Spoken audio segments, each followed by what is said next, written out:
একবার কৃষ্ণ একাকী বনে গোচারণে গেলেন। তখন সেখানে রাধারানীকে দর্শন করার জন্য তার তীব্র অভিলাষ হলো। তিনি রাধারানীকে আকৃষ্ট করার জন্য তখন বেণুধ্বনি করলেন।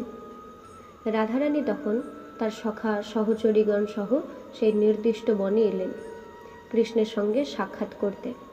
কিন্তু গোপিকাগণের সেখানে পৌঁছানোর পূর্বে কৃষ্ণের গাভীরা চড়তে চড়তে অনেক দূর চলে গেল।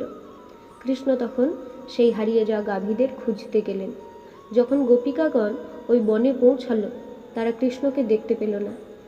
তারা বুঝতে পারল যে কৃষ্ণ তার গাভীগণকে খুঁজতে গিয়েছে। তারা হঠাৎ বনবৃক্ষতলে কৃষ্ণের সুশোভন গাত্র আচ্ছাদনী বা চাদরটিকে দেখতে পেল। তারা বুঝতে পারল সেটি কৃষ্ণের। কৃষ্ণ গাভী খুঁজতে গিয়েছেন, আচ্ছাদনটি বনে ফেলে গিয়েছেন। বেশ একটা ভালো কৌতুকরঙ্গ করার সুযোগ পেয়ে গেল গোপিকারা। তাড়াতাড়ি চাদর তুলে ফেলল।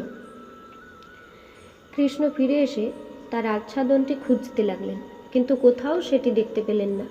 কৃষ্ণ যখন গোপিকাদের জিজ্ঞাসা করলো এই বিষয়ে, তখন তাদের কেউ কেউ বলল, মনে হয় একটি গাভী তোমার চাদরটি ভক্ষণ করেছে। অন্যরা উত্তর দিল, যদি তুমি ভালো করে নৃত্য করো তাহলে আমরা তোমার চাদরটি খুঁজে দিতে পারি। কৃষ্ণ গৃহে ফিরে গিয়ে মাতা যশোদার কাছে এই বিষয়ে অভিযোগ জানালেন। হে মাতা, আমি বনে গোচারণে গিয়েছিলাম, কিন্তু তারা অনেক দূরে চলে গিয়েছিল। সেই জন্য আমি আমার চাদরটি খুলে রেখে গাভী খুঁজতে গিয়েছিলাম, কিন্তু সেই সুযোগে কিছু সখী আমার চাদরটি চুরি করে নেয়। আমি যখন গাভীদের খোঁজ করে ফিরে আসি তখন কোথাও আমার সেই চাদরটি খুঁজে পেলাম না। তখন আমি সখীদেরকে জিজ্ঞাসা করলাম, আমার চাদরটি কোথায়?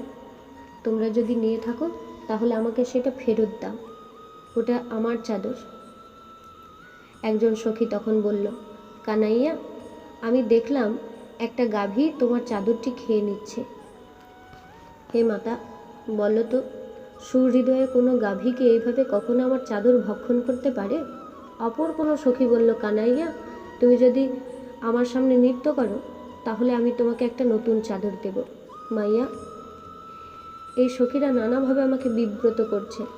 এই রকম বলতে বলতে কানাইয়ার নয়নদ্বয় অশ্রুজল সিক্ত হয়ে উঠল। মাতা যশোদা তার স্নেহের কানাইকে সস্নেহের কোলে তুলে নিয়ে স্তনদুগ্ধ পান করাতে লাগলেন।